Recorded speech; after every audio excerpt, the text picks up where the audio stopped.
Tuombe. Baba, katika jina la Yesu, Mungu aliye hai, tunakushukuru, tunasema asante kwa ajili ya siku ya leo ambayo Mungu tumepata kibali kuja mbele zako kujifunza neno lako. Nami naomba kwa ajili ya kila mmoja ambaye Mungu utakwenda kusema naye kupitia somo hili. Lakini pia naomba Baba, Roho yako Mtakatifu akapate kunisaidia ili kwamba neno lile ambalo umelikusudia Mungu uweze kusema na watoto wako kupitia kinywa hiki, basi neno lako likapate kusemwa katika maarifa na ufahamu wa rohoni, ili jina lako lizidi kutukuzwa. Ninakushukuru, ninakutukuza, ninakuinua, ni katika Kristo Yesu naomba na kushukuru. Amen. Amen, amen. Bwana Yesu asifiwe. Basi tunamshukuru Mungu ambaye imempendeza tena tuweze kuingia katika mwaka mwingine mpya wa 2022, na ni matumaini yangu kwamba huu mwaka utakuwa wa mafanikio katika kumjua Kristo na kuzidi kukua katika kulifahamu na kulielewa neno la Mungu, ili kwamba tuzidi kuyatenda mapenzi ya Mungu, na zaidi ya yote tuzidi kujiandaa kwa ajili ya ujio wa Bwana wetu Yesu Kristo.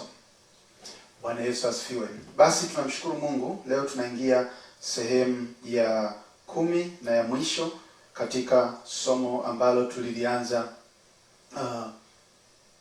linalosema umuhimu wa kumwelewa Mungu anaposema kwa ndoto, maono, ishara na malaika kabla ya ujio wa ufalme wa Mungu. Na hii ni sehemu ya 10. Kwa wale ambao wamekuwa wanafuatilia mafundisho kupitia Facebook na YouTube, unaweza ukaona kwamba kuna wakati ambapo hatukuweza kuposti haya masomo, lakini unaweza ukayapata kupitia ile channel ya Telegram. Kwa hiyo kuna vile yale masomo ambayo hayapo unaweza ukayapata kupitia channel yetu ya Telegram, na baada ya somo hili kwenye comments nitaweka ile link ya kujiunga. Kwa hiyo pale unaweza ukapata masomo, sikumbuki ni kuanzia sehemu ya ngapi, lakini kuna vipengele kuna masomo kadhaa ambayo hatukuweza kurekodi Facebook au YouTube, lakini natumaini kwamba Mungu atafungua mlango kwa wewe kuyapata kupitia Telegram. Bwana Yesu asifiwe. Unajua tunakoelekea, tunaelekea mahali ambapo itakuwa vigumu kwa watu wa Mungu kutumia mitandao ya kidunia kwa ajili ya kuhubiri kweli ya Mungu kama jinsi ilivyo.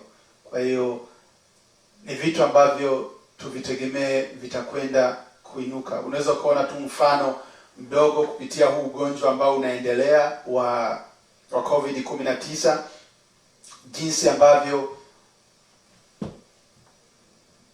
ugonjwa umekuwa na siasa nyingi kiasi kwamba watu wananyimwa uhuru wa kusema yale ambayo wanaamini ni kweli juu ya ugonjwa huu. Na kuna vitu ukisema utafutiwa access ya vitu kama YouTube, vitu kama Facebook. Kwa hiyo na wanasema kwamba unapotosha watu au unatumia mitandao ya jamii kueneza habari ambazo ni za uongo. Hata kwa watu ambao yamkini waliomba na Mungu akasema nao, haijalishi.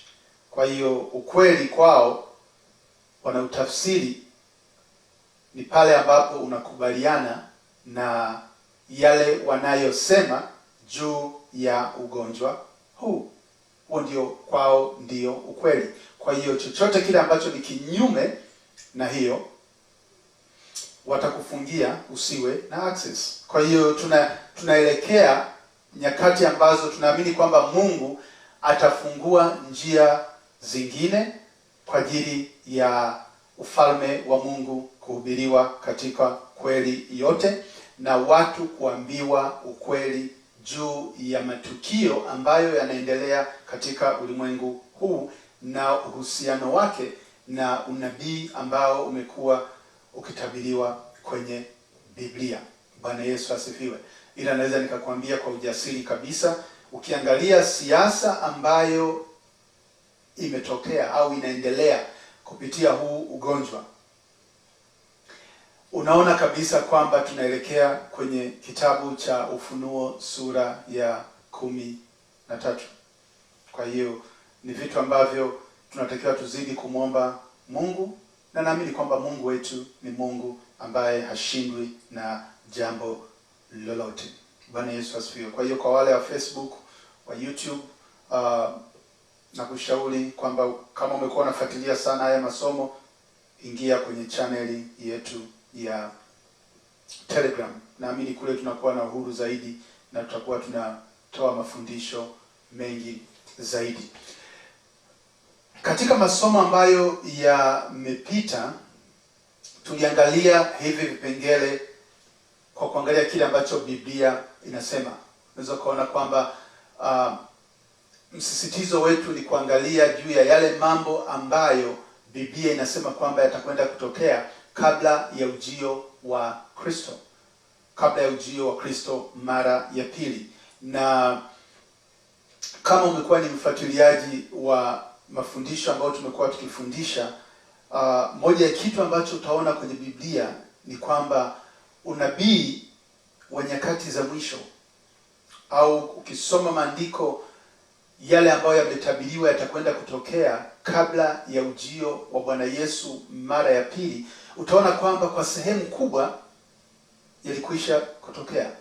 Kwa hiyo kuna partial fulfillment ya prophecies, halafu pia kunakuwa na ile ultimate fulfillment.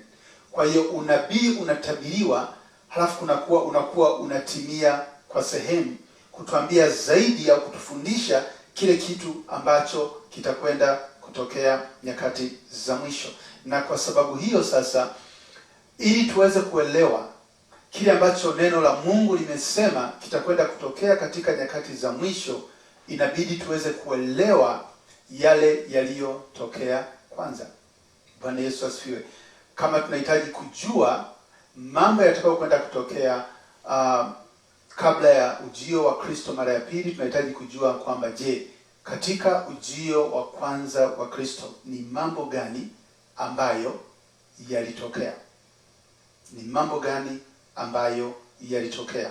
Kwa hiyo yale yanayotufundisha au yale tunaojifunza juu ya ujio wa kwanza wa Kristo yanatufundisha juu ya ujio wa pili wa Kristo. Kwa mfano, unaweza kuona kabla ya ujio wa kwanza wa Kristo, Mungu alimtuma Yohana Mbatizaji kwa roho ya Elia na nguvu ya Elia kwa ajili ya kuandaa njia au kwa ajili ya kuandaa ujio wa Bwana Yesu.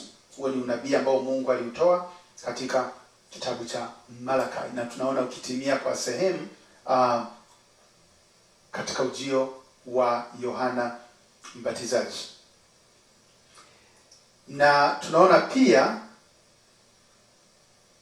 ukisoma Biblia juu ya ujio wa pili wa Kristo au kabla ya ujio wa ufalme wa Mungu, Biblia inasema kwamba Mungu atakwenda kutuma mashahidi wake wawili. Na ukisoma vizuri utaona roho ya Elia ikifanya kazi kupitia wale mashahidi wawili. Kwa ujio wa kwanza wa Kristo unatufundisha sana juu ya ujio wa pili wa Kristo.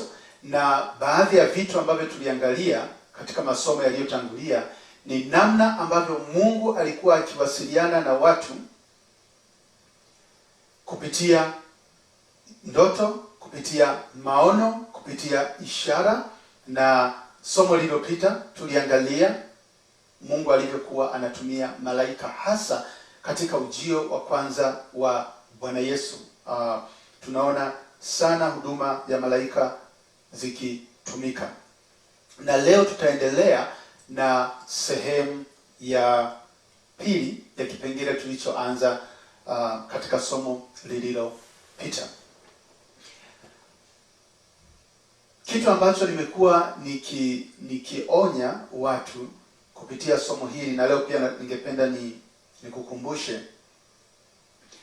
ni kwamba usifanye maamuzi makubwa katika maisha yako kwa sababu tu umepata ndoto, umepata maono au umetokewa na malaika.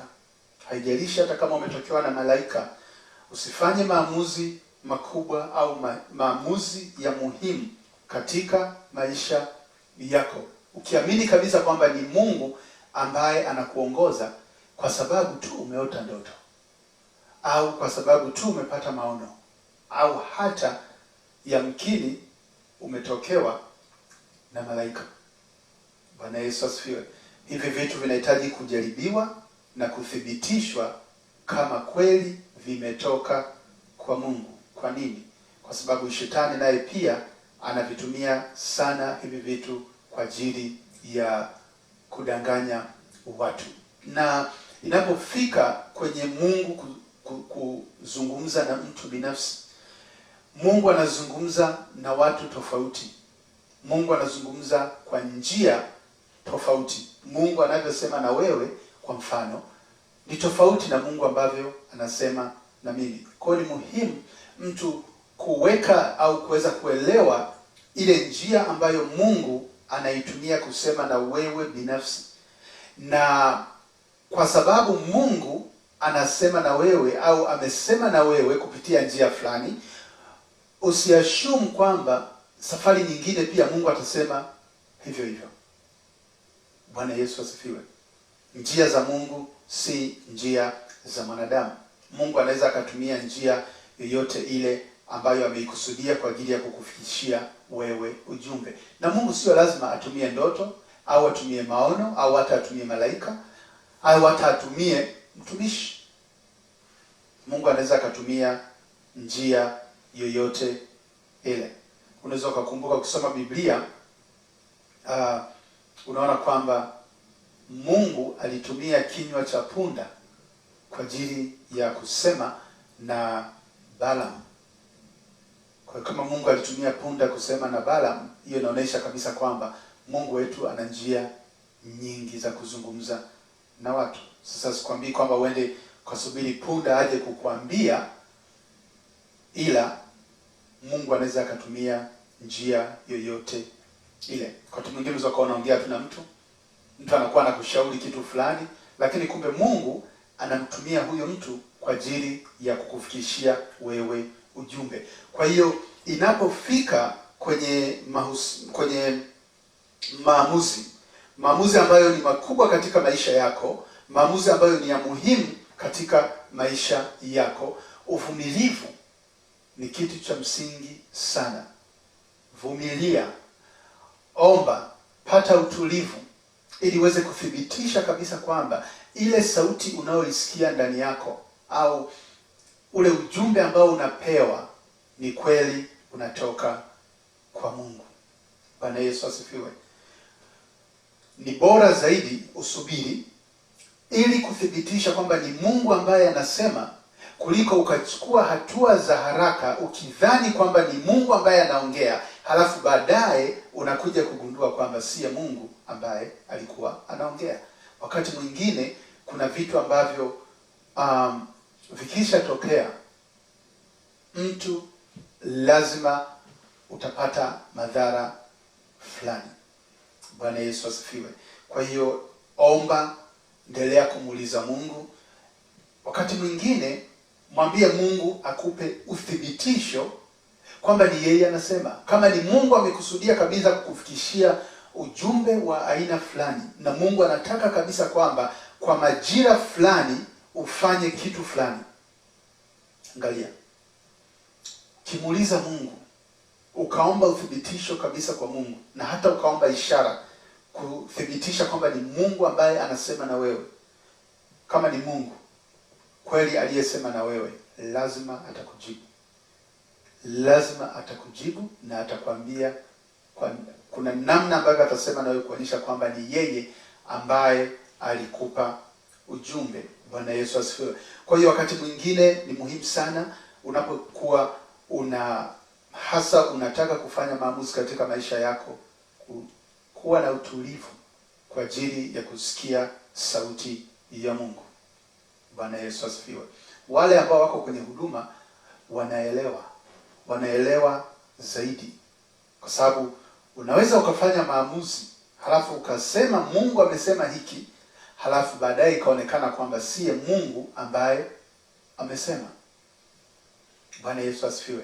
Binafsi nilikwisha kuamua muda mrefu, sifanyi maamuzi makubwa katika maisha kwa sababu ya ndoto, kwa sababu ya maono, au kwa sababu labda Mungu amesema kitu fulani. Unapata labda ujumbe ghafla tu, tayari unajua ni Mungu amesema, halafu unaanza kushughulika nacho.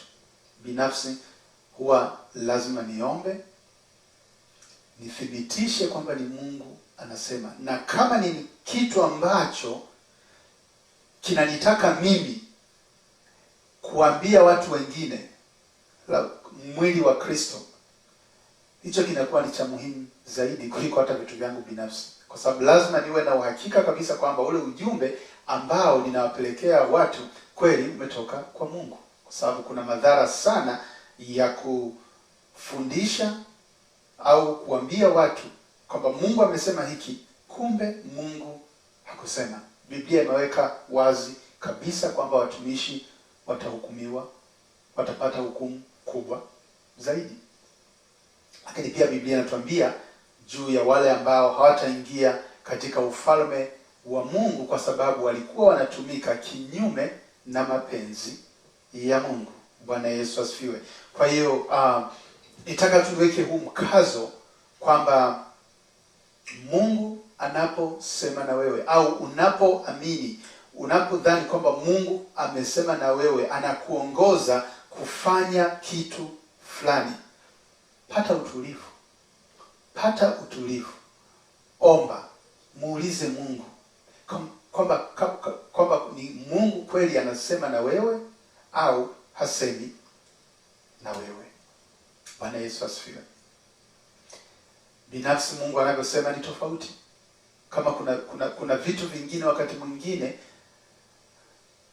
anaweza akasema hata zaidi ya mara 10. Anaweza hata akasema kwa njia hata 3, 4, 5 tofauti, anazungumza kitu kile. Na wakati mwingine naweza nikaomba ishara ya aina fulani na nikaweka condition kwamba nisipoipata kwa namna hii sichukui hatua yoyote ile. Bwana Yesu asifiwe. Nakumbuka mwaka jana miezi ile ya mwishoni kama mara 3 hivi, mara 4, kuna kitu ambacho naamini kwamba Mungu alikuwa anasema juu ya rais wa Marekani atakaye kwenda kuchaguliwa 2024. Ni kitu ambacho sijakiombea kwa mzigo kutaka kufahamu, lakini mara kadha wa kadha kimekuwa kinakuja, na niliomba ishara ya aina fulani kuthibitisha kwamba kweli Mungu ni wewe ambaye unasema, na niliweka ishara ya aina fulani ambayo ni mimi na Mungu pekee ambayo tunajua hiyo ishara niliyoiomba, na nikaiwekea muda kwamba lazima niipate kwa muda huu, na huo muda ulipofika sikuipata. Kwa sababu hiyo naendelea kuomba Mungu anisaidie, kama ni yeye basi aweze kunithibitishia kwamba ni kitu ambacho anasema na mimi. Bwana Yesu asifiwe.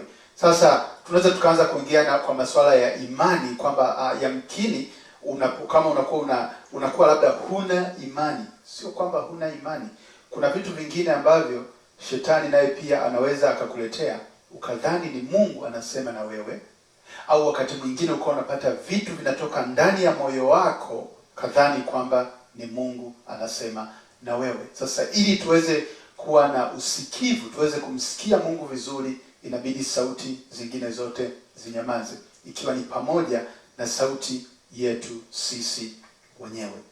Bwana Yesu asifiwe. Lakini naamini tunavyozidi kuombea nchi na kuombea mataifa, Mungu atazidi kufunua juu ya kile alichokusudia katika mataifa kama haya, kwa sababu mambo yanayotokea kwa nchi kama Marekani, nchi kama Israel, hasa yale ambayo yanahusiana na nyakati za mwisho, ni muhimu sana sisi mwili wa Kristo kuweza kuyafahamu na kuyaelewa. Bwana Yesu asifiwe. Nakumbuka kuna kitu kimoja kwa mwaka jana, nafikiri ndio kukizungumza pia katika moja ya haya masomo, ambacho Mungu alikileta kwa ajili ya kutuonya sisi mwili wa Kristo kwamba shetani ni mdanganyifu, na kitu kikubwa ambacho shetani anafanya au anakusudia kufanya au amekuwa akifanya ni kutafuta njia ya kuweza kukuthibitishia kwamba ni Mungu ambaye anafanya, kumbe sio Mungu. Bwana Yesu asifiwe. Ndio maana ya deception, udanganyifu. Yaani deception maana yake sio kukwambia, sio tu kwamba kitu ni cha uongo, ila ni unaweza ukasema ni replace ukweli kwa uongo. Kwa hiyo ni kukufanya uamini uongo kama ukweli. Kwa hiyo deception inayozungumziwa kwenye Biblia maana yake ni ile ambayo inawafanya watu waamini uongo kana kwamba ni kweli ya Mungu. Bwana Yesu asifiwe. Ndio maana Biblia imezungumza juu ya kuzijaribu roho. Zijaribuni roho kana kwamba zinatokana na Mungu. Kwa nini? Kwa sababu manabii wengi wa uongo wametokea ulimwenguni. Lakini pia tunaambiwa kwamba katika nyakati za mwisho kutakuwa na watu watajitenga na imani, wakisikiliza roho zidanganyazo na mafundisho ya mashetani. Sasa Biblia inapozungumza kujitenga na imani, inazungumzia juu ya watu wale ambao kwanza walikuwa wanaifahamu kweli. Huwezi kujitenga na imani ambayo hukuwa nayo. Kwa hiyo watu walikuwa wanaijua kweli, lakini baadaye wakadanganywa, halafu wakaamini uongo kana kwamba ni kweli. Kwa hiyo hii ndio njia ambayo shetani anaitumia, na naamini kuna baadhi ya somo ambayo tulikuja kujifunza linatuambia jinsi ambavyo adui anaweza akafanya ili kufanikisha hilo, na moja ambacho anafanya ni kutumia maandiko nje ya context. Hiyo tunaiona hata alipokuwa akimjaribu Bwana Yesu, alikuwa anatumia maandiko, lakini anatumia nje ya context ambayo yale maandiko yalitolewa. Na njia nyingine ambayo pia anaitumia ni kwa kuongeza vitu kwenye maandiko au kwa kupunguza vitu kwenye maandiko. Ukisoma kitabu cha Mwanzo ile sura ya 3, ukaangalia wakati jinsi ambavyo shetani alikuwa anamdanganya Eva, utaona kwamba vitu ambavyo shetani vingine alivisema vilikuwa ni vya kweli. Kwa sio kwamba kila alichosema kilikuwa ni cha uongo. Alichukua kile ambacho Mungu alisema na Adam, akaongeza vingine. Kwa hiyo shetani anaweza kaongeza vingine, akapunguza kwa ajili ya kudanganya. Ndio maana Biblia inatuambia kwamba hatukosi kuzijua hila za shetani ili asitushinde. Tunahitaji kujua tuko katika vita vya kiroho. Biblia inasema wazi kabisa kwamba tunashindana dhidi ya majeshi ya pepo wabaya katika ulimwengu wa roho na vitu kama hivyo. Na hivyo kwa sababu hiyo lazima tujue mbinu ambazo adui anazitumia. Neno la Mungu ndiyo msingi wetu. Neno la Mungu ndiyo mwongozo wetu. Kwa hiyo vitu kama ndoto, maono, malaika, hivyo sio msingi wetu. Ni vitu ambavyo tu Mungu anaweza akavitumia kusema nasi juu ya neno lake, lakini msingi wetu na imani yetu lazima iwe katika neno la Mungu. Na msingi ukiwa katika neno la Mungu, tunaweza hata kuelewa na kufahamu kwamba hapa ni Mungu anasema. kwa sababu tutajua kabisa kwamba kitu chochote ambacho kitakuwa kinyume na neno la Mungu hakitakuwa kinatoka kwa Mungu, kwa sababu Mungu hawezi kwenda kinyume na neno lake. Bwana Yesu asifiwe. Ila hata katika neno la Mungu pia lazima tuwe makini, kwa sababu shetani naye anatumia neno hilo hilo la Mungu kwa ajili ya kudanganya watu. Leo kuna madhehebu, nafikiri ukifuatilia madhehebu tu katika dini ya Ukristo, kuna madhehebu zaidi ya 30,000. Kuna madhehebu zaidi ya 30,000 ambayo unaona pia yanatofautiana katika imani au katika doctrine, namna jinsi wanavyofanya katika masuala ya ibada na vitu kama hivyo. Na binafsi siamini kwamba huo ulikuwa mpango wa Mungu, kwamba ni Mungu ndiye ambaye aliongoza watu kuleta madhehebu ambayo wakati mwingine ndiyo hayo ambayo yanaugawa mwili wa Kristo, na yote natumia neno la Mungu. Bwana Yesu asifiwe. Hiyo nakuonesha ni kitu gani ambacho shetani anaweza kukifanya. Leo tutakwenda kumalizia somo letu kwa kuendelea na kipengele cha pili cha somo letu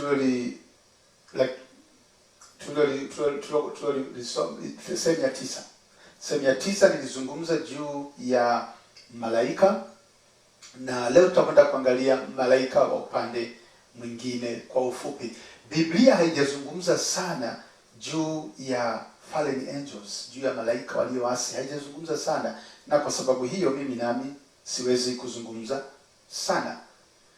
Vile vichache ambavyo Mungu anahitaji tuvijue juu ya malaika hao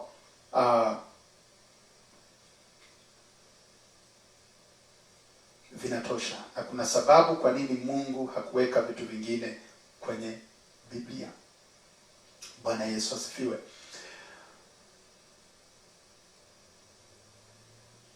Katika sehemu ya 9 tuliangalia jinsi ambavyo Mungu alitumia malaika kabla ya ujio wa kwanza wa Kristo, na leo tutakwenda kumwangalia malaika mmoja anayeitwa Gabriel. Na ukisoma Biblia utaona kwamba Gabriel ameonekana katika kitabu cha Danieli. Soma Danieli sura ya 8, Danieli sura ya 9, lakini pia Luka sura ya 1. Tunaona Mungu akimtuma malaika Gabriel. Sasa katika dini ya Waislamu ukisoma historia, wao pia wanasema kwamba malaika Gabriel alimtokea Muhammad na akampa Quran. Malaika Gabriel alimtokea Muhammad na akampa Quran. Kwa hiyo leo sasa ile ndio tunaona matunda au matokeo ni dini ya Waislamu. Kwa hiyo ndio kitu ambacho wao wanaamini, na swali ambalo tunatakiwa kujiuliza ni je, huyu Gabriel aliyemtokea Muhammad akampa Quran ndio yule tunayemsoma kwenye Biblia? Je, ni Gabriel yule? Tuangalie maandiko kadhaa ya baadhi ya vitu ambavyo Gabriel alivifanya, halafu vitatusaidia kujua kwamba yule aliyemtokea Muhammad ni Gabriel huyu au ni tofauti. Danieli sura ya 8 mstari wa 16. Danieli sura ya 8 inazungumzia maono yale ambayo Danieli aliyapata juu ya yule kondoo na beberu. Sitakwenda kuyasoma, lakini zaidi nitakwenda kuangalia mstari wa 16. Tusome kuanzia mstari wa 15, lakini zaidi naangalia mstari wa 16. Mstari wa 15 unasema hivi: ikawa mimi Danieli nilipoyaona maono hayo nalitafuta kuyafahamu, na tazama, alisimama mbele yangu mmoja mfano wa mwanadamu. Nikasikia sauti ya mwanadamu katika mto Ulai iliyoita na kusema, Gabriel, mfahamishe mtu huyu maono haya. Basi alipokaribia mahali niliposimama, nami niliogopa. Aliponikaribia nikaanguka kifudifudi, lakini akaniambia, fahamu mwanadamu, kwa maana maono haya ni ya wakati wa mwisho. Alafu anaendelea kusoma, anamweleza maana ya maono yale ambayo aliyaona. Kwa hiyo hapa tunaona Daniel akipokea tafsiri au akipewa tafsiri au akielezwa maana ya maono aliyoyaona na huyu malaika Gabriel ambaye Mungu alimtuma. Ukienda Danieli sura ya 9, ukisoma mstari wote utaona kwamba unazungumza juu ya Danieli alipoingia kuomba baada ya kusoma ule unabii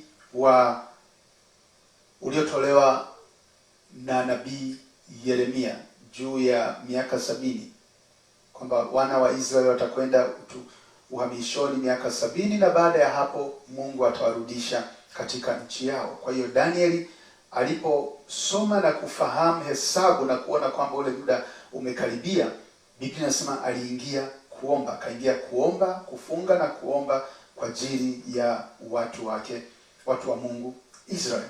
Halafu sasa ukisoma kuanzia mstari wa 21, some kuanzia 20. Neno linasema hivi: basi hapo nilipokuwa nikisema na kuomba na kuiungama dhambi yangu na dhambi ya watu wangu Israel, na kuomba dua yangu mbele za Mungu wangu kwa ajili ya mlima mtakatifu wa Mungu wangu, na nilipokuwa nikinena katika kuomba, mtu yule Gabriel niliyemwona katika njozi hapo kwanza akirushwa upesi, alinigusa panapo wakati wa dhabihu ya jioni. Akaniagiza, akaongea nami, akasema, Danieli, nimetokea sasa ili nikupe akili upate kufahamu. Mwanzo wa maombi yako ilitolewa amri, nami nimekuja kukupasha habari, maana wewe unapendwa sana. Basi itafakari habari hii na kuyafahamu maono haya. Muda wa majuma 70 umeamriwa juu ya watu wako na juu ya mji wako mtakatifu, ili kukomesha makosa na kuishiliza dhambi na kufanya upatanisho kwa ajili ya uovu na kuleta haki ya milele, na kutia muhuri maono na unabii, na kumtia mafuta yeye aliye mtakatifu. Basi ujue na kufahamu ya kuwa tangu kuwekwa amri ya kutengeneza na kujenga upya Yerusalemu hata zamani zake Masihi aliye mkuu, kutakuwa na majuma 7, na katika majuma 62 utajengwa tena, pamoja na njia kuu zake na handaki, naam, katika nyakati za taabu. Na baada ya yale majuma 62 Masihi atakatiliwa mbali, naye atakuwa hana kitu, na watu wa mkuu atakayekuja watauangamiza mji. na patakatifu, na mwisho wake utakuwa pamoja na gharika, na hata mwisho ule vita vitakuwapo, ukiwa umekwisha kukusudiwa. Naye atafanya agano thabiti na watu wengi kwa muda wa juma mmoja, na kwa nusu ya juma hiyo ataikomesha sadaka na dhabihu, na mahali pake litasimama chukizo la uharibifu. Na hivyo hata ukomo na ghadhabu iliyokusudiwa imemwagwa juu yake yeye mwenye kuharibu. Bwana Yesu asifiwe. Kwa hiyo hapa katika sura ya 8 malaika Gabriel anampa Danieli tafsiri ya maono aliyoyaona.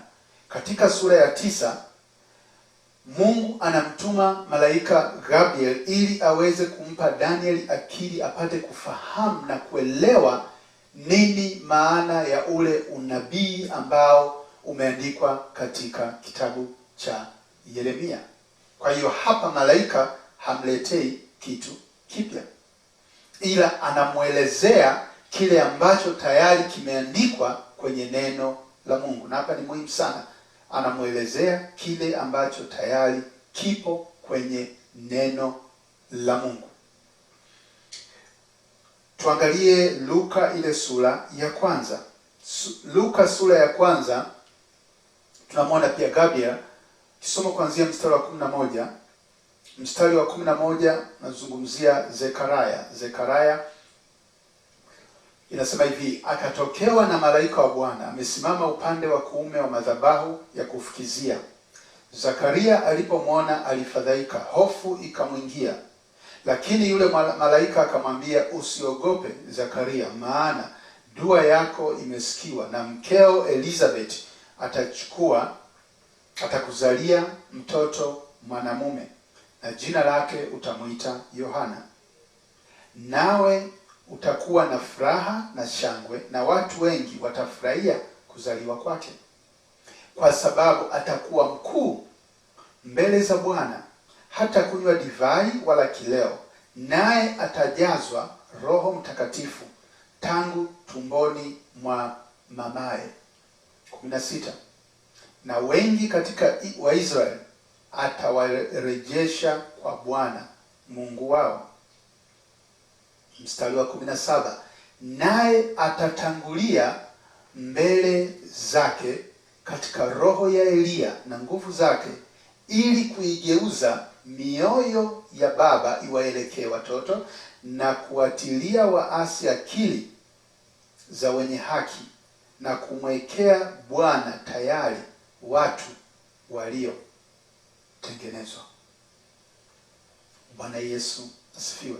Unaweza ukaendelea, lakini unaweza ukaona kwamba Gabriel alikuwa anamwambia kitu ambacho tayari kipo kwenye neno la Mungu. Anamwambia atakwenda kuzaliwa mtoto ambaye atatangulia mbele katika roho ya Eliya na nguvu zake, na kuigeuza mioyo ya baba iwaelekee watoto.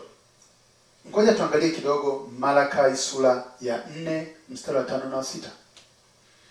Malakai 4 mstari wa 5 unasema hivi: angalieni, nitawapelekea Eliya kabla haijaja siku ya Bwana, siku ile ya Bwana iliyokuu na kuogofya, naye ataigeuza mioyo ya baba iwaelekee watoto wao, na mioyo ya watoto iwaelekee baba zao, ili nisije nikaipiga dunia kwa laana. Kwa hiyo unaweza ukaona kwamba Gabriel alichokuwa anamwambia Zekaria kilikuwa kipo kwenye maandiko. Ni unabii ambao ulikwisha kutabiriwa juu ya ujio wa Yohana Mbatizaji kwa roho ya Eliya. Kuna maandiko mengine pia ambayo Biblia imetaja. Kwa hiyo hapa tunaona anamletea ujumbe ambao tayari Mungu ameweka kwenye neno lake. Hamletei kitu kipya. Hamletei kitu ambacho hakipo kwenye Biblia. Sasa tuangalie Luka 1 ule mstari wa kuanzia 26 alipokwenda kwa Mariamu.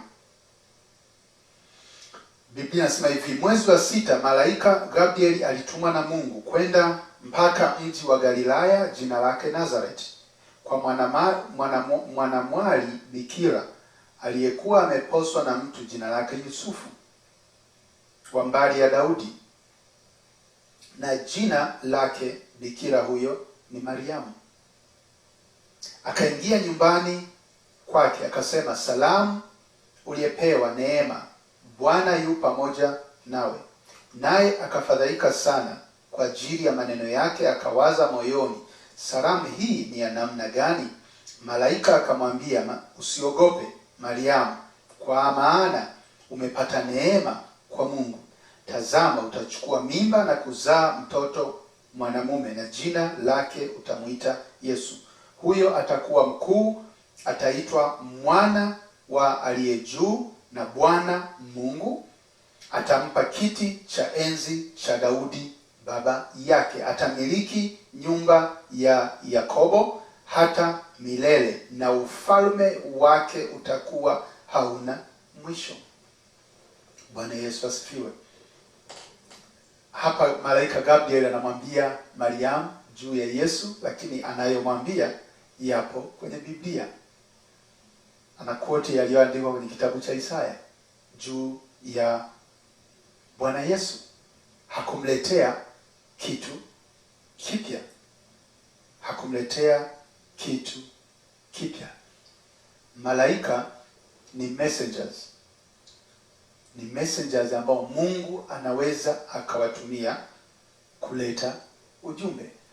Na kwa sisi ambayo tayari tuna neno la Mungu, malaika kama ni wa Mungu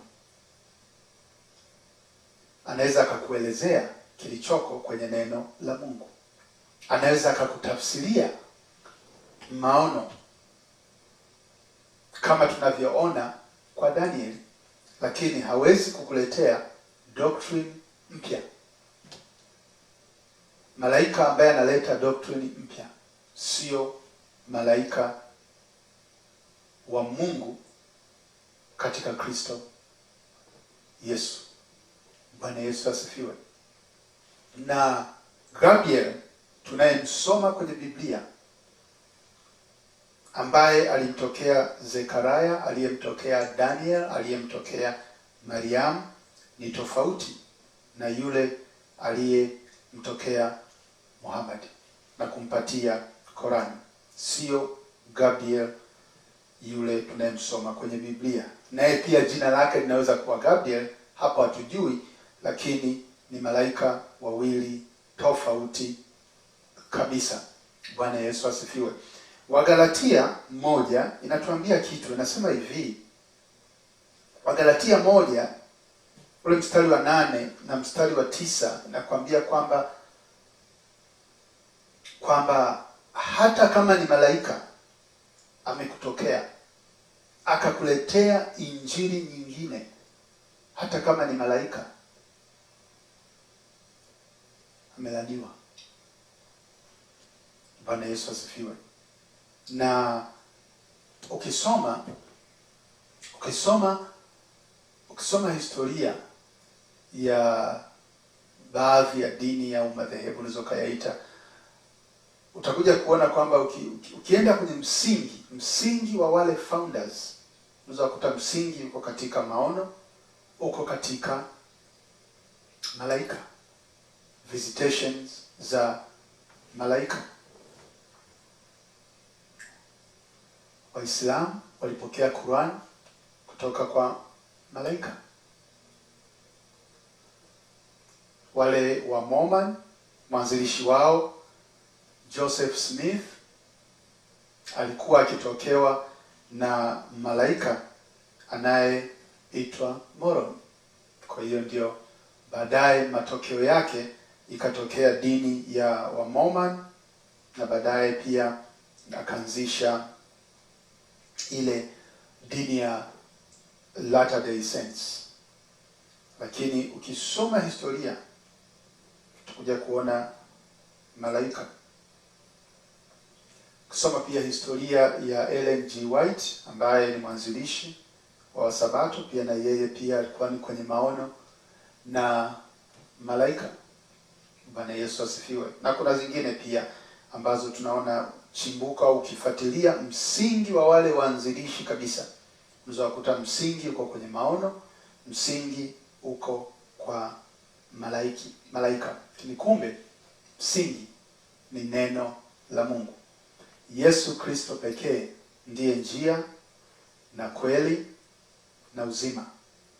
Hakuna awezaye kuingia katika ufalme wa Mungu kwa njia yoyote ile tofauti na njia ya msalaba. Bwana Yesu asifiwe. Kwa hiyo unaweza sasa ukaona kwa nini Mungu amekuwa akionya sana juu ya vitu hivi. Bwana Yesu alisema kitu. Alisema kwamba nyakati za mwisho zitakuwa kama zilivyokuwa wakati wa Nuhu na wakati wa Lutu. Kwa hiyo ili tuweze kuelewa nyakati za mwisho, tunahitaji pia kujua wakati wa Nuhu ni vitu gani ambavyo vilitokea. Wakati wa Lutu ni vitu gani ambavyo vilitokea. Wakati wa Nuhu utaona kwamba, ngoja tuangalie ile Mwanzo sura ya 6. Mwanzo sura ya 6, nitasoma tu maandiko machache. Biblia inasema hivi: ikawa wanadamu walipoanza kuzidi usoni pa nchi, na wana wa kike walizaliwa kwao, wana wa Mungu waliwaona hao binti za wanadamu ya kuwa ni wazuri, wakajitwalia wake wowote waliowachagua. Bwana akasema, roho yangu haitashindana na mwanadamu milele, na kwa kuwa yeye ni nyama, basi siku zake zitakuwa miaka 120. Nao Wanefili walikuwako duniani siku zile. Tena baada ya hayo, wana wa Mungu walipoingia kwa binti za wanadamu, wakazaa nao wana. Nao hao ndio waliokuwa watu hodari zamani, watu wenye sifa. Halafu unaweza kuendelea. Wakati wa Nuhu inasema kwamba hawa wana wa Mungu waliingia kwa wanadamu, wakazaa watu ambao ni hodari, watu wenye sifa. Tunasoma pia habari za majitu, tunasoma habari za Wanefili na vitu kama hivyo. Sasa Bwana Yesu anasema hivi kwamba nyakati za mwisho mambo yatakuwa kama yalivyokuwa wakati wa Nuhu. Na ukiangalia teknolojia ya leo, kwa wale wanaofahamu, kwa mfano huko Marekani, ukiangalia teknolojia ya leo kwamba wana njia za wanatengeneza mtu anakuwa kama mtu, wanatengeneza maroboti ambayo yanakuwa kabisa na mwili kama wa mtu, na unaweza ukaliuliza swali likajibu.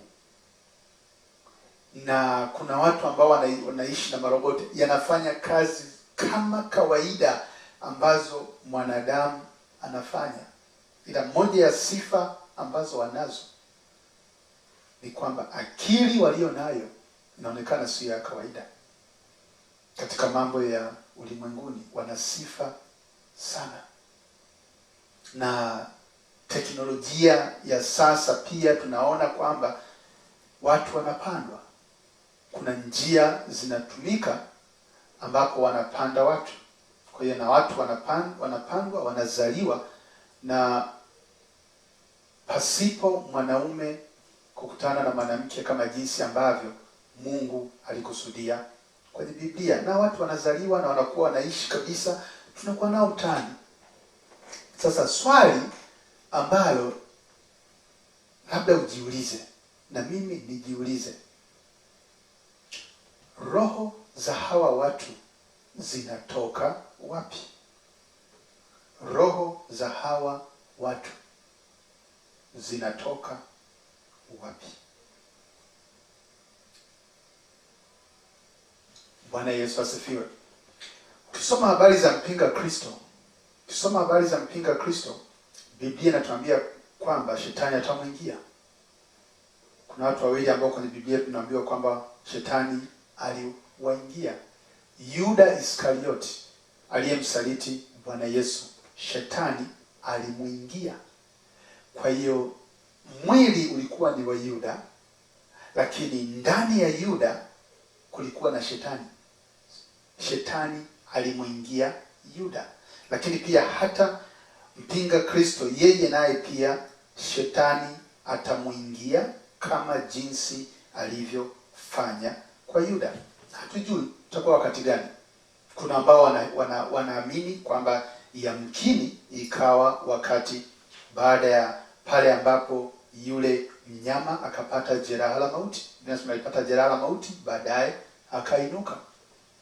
Kuna ambao wanaamini kwamba yamkini pale ndipo sasa shetani anamuingia. Lakini mimi sijui.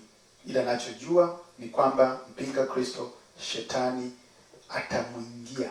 Kwa hiyo ukisoma juu ya malaika wa Mungu unaona kabisa kwamba walikuwa wakitokea kwa njia tofauti. Wakati mwingine walitokea wakiwa na maumbile ya wanadamu. Lakini shetani anahitaji mwili. Shetani anahitaji mwili na malaika zake. Biblia inatuambia katika ile Ufunuo sura ya 12 kwamba shetani na malaika zake watatupwa katika nchi, kwa watakuwepo mtaani. Sasa kama watakuwepo mtaani, watahitaji mwili ili waweze kufanya kazi za shetani. Na tunajua kabisa kwamba shetani yeye kama yeye atamuingia mpinga Kristo. Kwa hiyo mpinga Kristo atakuwa 100% mwanadamu na 100% shetani. Kumbuka Bwana Yesu alikuwa 100% mwanadamu na 100% Mungu. Kwa shetani naye atakuja kwa namna hiyo hiyo atakapomwingilia mpinga Kristo. Lakini pia wale malaika wengine ambao wao nao pia watakuwa wametupa chini pamoja na shetani, wao nao pia watahitaji miili. Sijui, lakini teknolojia inakoelekea na jinsi ambavyo wanavyotengeneza hii artificial intelligence na vitu kama hivyo, mwisho wa siku vitapelekea kwenye yale yaliyotabiriwa katika kitabu cha Ufunuo. Bwana Yesu asifiwe. Basi Mungu awabariki. Nawatakia heri ya mwaka mpya wa 2022. Naamini kwamba utakuwa ni mwaka wa mafanikio katika kumjua Kristo. Utakuwa ni mwaka wa mafanikio katika kukua kiroho. Utakuwa mwaka wa mafanikio katika kuliishi neno la Mungu. Lakini pia naomba Mungu kwamba hata katika kazi zako za mikono ambazo Mungu amekubariki unazifanya, basi Mungu pia akapate kukusaidia ili ukaweze kufanikiwa kwa ajili ya utukufu wake. Baba, katika jina la Yesu, Mungu wa mbinguni, nakushukuru na kutukuza na kuinua. Asante kwa ajili ya muda huu ambao Baba imekupendeza tuweze kumaliza sehemu hii ya 10. Nami najiachilia mbele zako nikiomba kwa ajili ya kila mmoja ambaye Mungu utazidi kusema naye, ili kwamba wewe pekee ndiye uzidi kuinuliwa. Watu wazidi kumwona Kristo kupitia neno lako. Neno lako Mungu ni uzima. Ninaomba haya nikikushukuru katika Kristo Yesu. Amen. Amen. Basi Mungu akubariki, Mungu akulinde, uwe na siku njema.